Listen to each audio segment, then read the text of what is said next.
Saya sekarang berada di Terengganu, di pantai ini nampak ni. Subhanallah.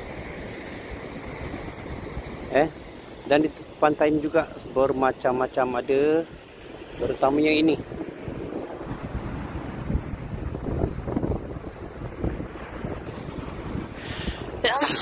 Alhamdulillah. Kita nak bawa balik buah ni memang berat. Ni nampak ni tuan-tuan.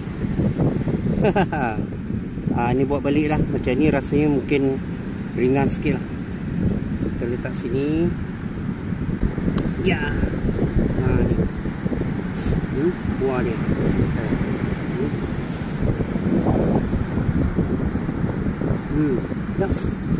Lemak-lemak, manis dan lemak-lemak.